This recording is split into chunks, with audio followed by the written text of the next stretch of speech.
Bonjour à toutes et à tous, je suis content de vous retrouver comme d'habitude pour cette vidéo, encore une nouvelle vidéo qui portera sur des recommandations formalisées d'experts.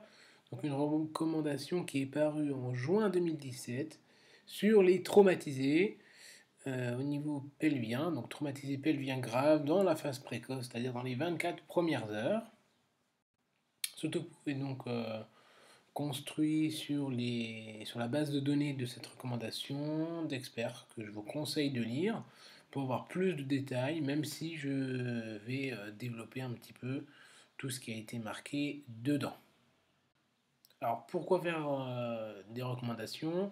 En fait, il n'y avait aucun texte officiel avant celui-là, et c'est quand même un sujet important. Donc on voit que 10% des polytraumatisés graves en tout cas, qui sont reçus dans les trauma centers, présentent un traumatisme du bassin, dont la mortalité est évaluée entre 8 et 15% tout de même. Et puis ils vont mourir de quoi? De lésions soit extra-pelviennes ou bien d'hémorragie pelvienne, directement en lien avec cette fracture ou ce traumatisme pelvien. Voilà pour ce contexte. Alors passons au développement de chaque partie de la recommandation. Tout d'abord, il développe la prise en charge préhospitalière en évoquant les signes qui doivent évoquer un traumatisme pelvien. Eh bien, c'est une douleur. S'il n'y a pas de douleur, en général, il n'y a pas de bassin. Pas de douleur, pas de bassin, sauf s'il y a une fracture du rachis avec une section de moelle ou un déficit neurologique qui entraîne donc un défaut de sensibilité et donc l'absence de douleur malgré une fracture. Et donc c'est très important, s'il y a un doute sur une fracture, au moindre doute en tout cas, on privilégiera tout de même la mise en place de thérapeutiques pour limiter l'hémorragie, puisqu'en fait c'est la principale complication des fractures du bassin. Donc une douleur, ça doit évoquer un bassin, sauf s'il y a un rachis, c'est extrêmement important comme notion à avoir.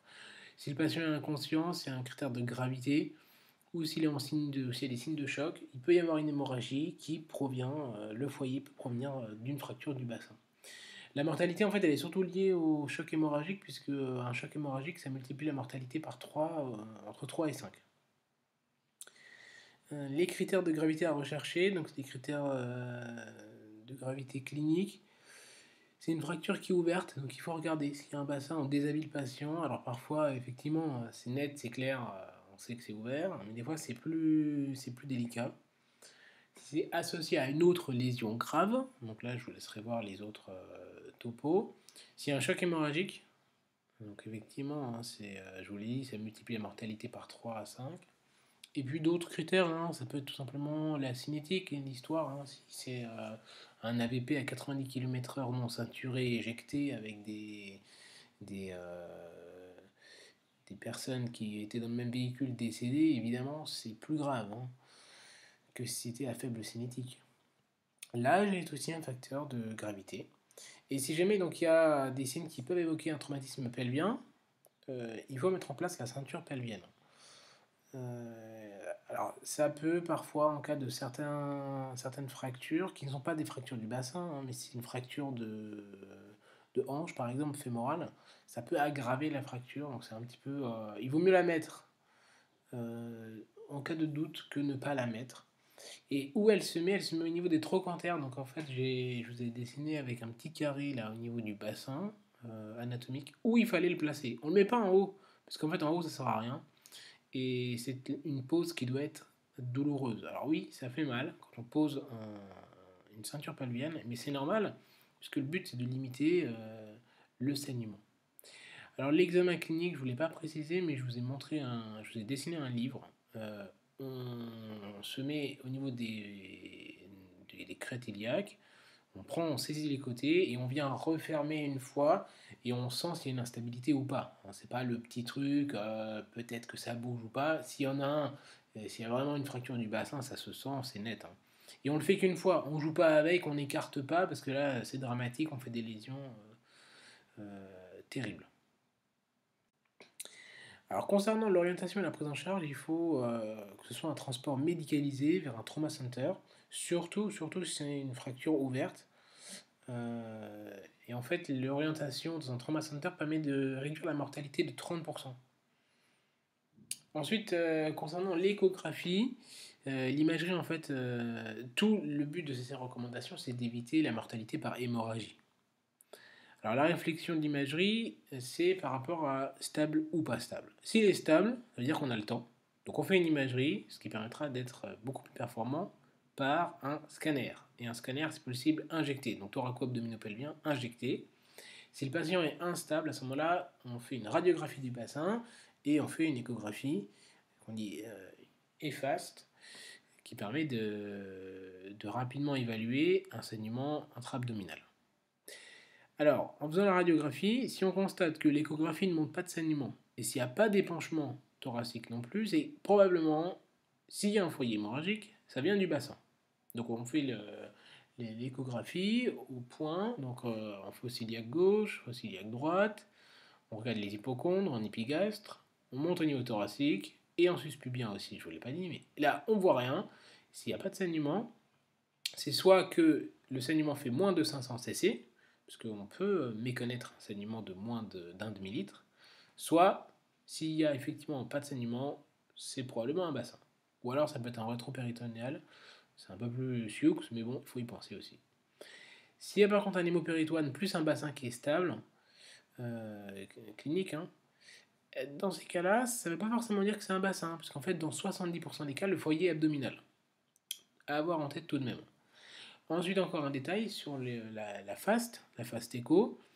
S'il y a 3 foyers d'épanchement, eh bien, abondant, hein, dans ces cas-là, il conseille directement de faire une laparotomie et que c'est pas la peine de perdre du temps avec des examens supplémentaires. C'est un facteur de risque de gravité.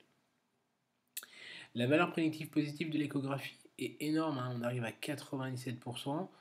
Donc c'est tout de même pas rien cette valeur.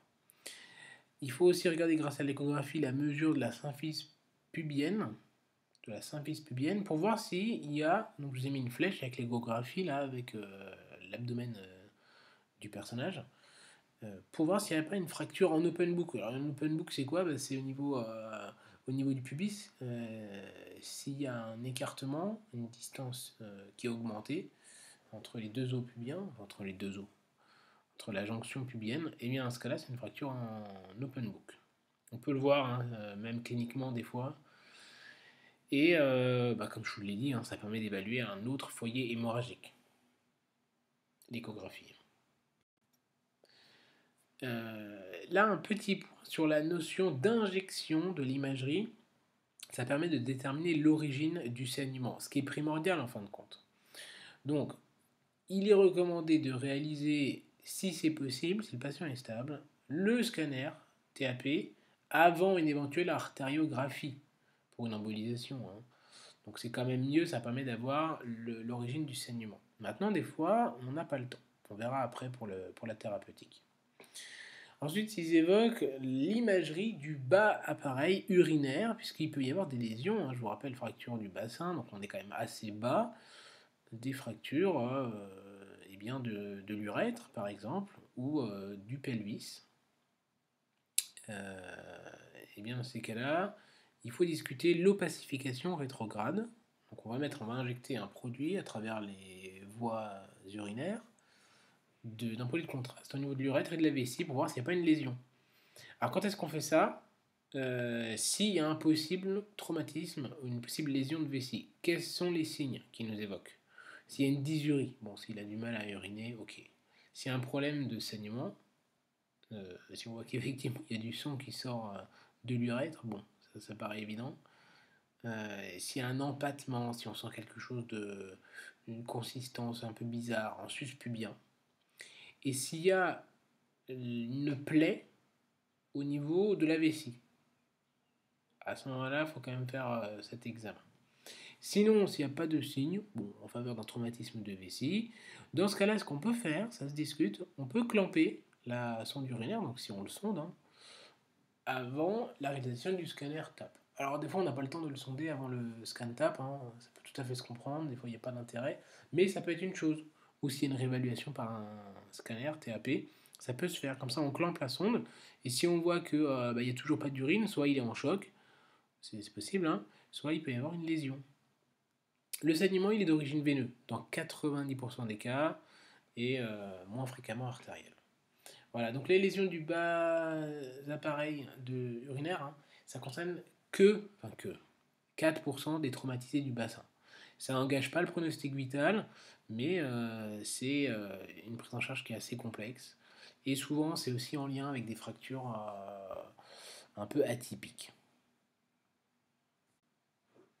Alors, quelles sont les classifications qu'on utilise? Je vous ai mis un moyen mnémotechnique pour les retenir, pour retenir le nom. Il y a la classification de Thiel. Pour retenir, je vous ai mis un reptile qui est assis. Donc, reptile qui est assis, vous voyez, sur une chaise rouge, pour vous dire que ça atteint le bassin. C'est la classification des fractures du bassin. Vous voyez qu'en fait, quand c'est en open book au niveau de la symphyse pubienne, il y a un élargissement, en fait. Il y a un écart qui se forme comme un livre ouvert. C'est pour ça qu'il y a cette image de livre ouvert. Et l'autre classification de Young-Burgess, pour le retenir, je vous ai mis un hamburger avec beaucoup de ketchup dans la base du hamburger, pour vous rappeler que c'est un saignement du bassin, fracture du bassin. Et vous voyez qu'en fait, les critères de gravité radiologique, c'est quand il y a une lésion, surtout des lésions, des fractures du cadre postérieur, en fait. Surtout ça. Je vous laisserai regarder les recommandations si vous voulez plus de détails. Il faut aussi rechercher dans l'imagerie une extravasation du produit de contraste. Alors concernant la prise en charge, dernière diapositive, vous voyez, on va rapidement arriver à la fin de la recommandation. Il faut un geste d'hémostase qui soit le plus rapide possible, dans les 60 minutes du traumatisme. Soit on peut se permettre une embolisation artérielle, non sélective si c'est urgent, ou sélective si on a un peu plus de temps. Des fois on est obligé de faire quelque chose de non sélectif, hein. Des fois on n'a pas le choix, il faut être efficace et rapide. Mais des fois on est obligé d'être large, donc c'est pour ça on est non sélectif dans l'embolisation, et ça fonctionne. Des fois on est obligé de passer aussi par le bras, hein, parce que s'il y a une lésion du pelvis et puis au niveau du bassin, des hanches, des jambes, des fois on n'a pas d'abord fémoral. Donc on passera par le bras, par la voie humérale, et c'est pas nécessaire de contrôler de manière intraveineuse, donc par une intra-artérielle, par artériographie, après avoir réalisé l'embolisation. Donc soit on fait une embolisation non sélective, soit on peut faire un packing, plus ou moins une fixation externe, si le patient est instable. Donc si on a le temps, ou s'il est relativement stable mais pas trop grave, on peut faire l'embolisation. S'il est trop grave, packing dans ces cas-là. On discute la fixation externe. Alors ça peut se faire soit par des fixateurs externes ou par des clans de Gans. Bon, ça c'est un peu, c'est les chirurgiens qui voient ça, mais ça permet de vous montrer sur l'image là ce que c'est un clan de Gans. Ça vous pouvez le cocher si jamais vous avez des QCM. Voilà, donc on arrive à la fin de la vidéo déjà. Moins de 15 minutes pour ces recommandations. J'espère que ça vous a plu. Si c'était le cas, ne manquez pas de vous abonner, de cliquer sur la cloche de notification pour ne pas manquer les prochaines recommandations, les prochaines vidéos qui seront tout aussi intéressantes. J'espère que ça vous a bien aidé. Lâchez un pouce bleu, partagez, ça permet de soutenir la chaîne et le travail. Il ne me reste plus qu'à vous dire de prendre soin de vous et de vos patients.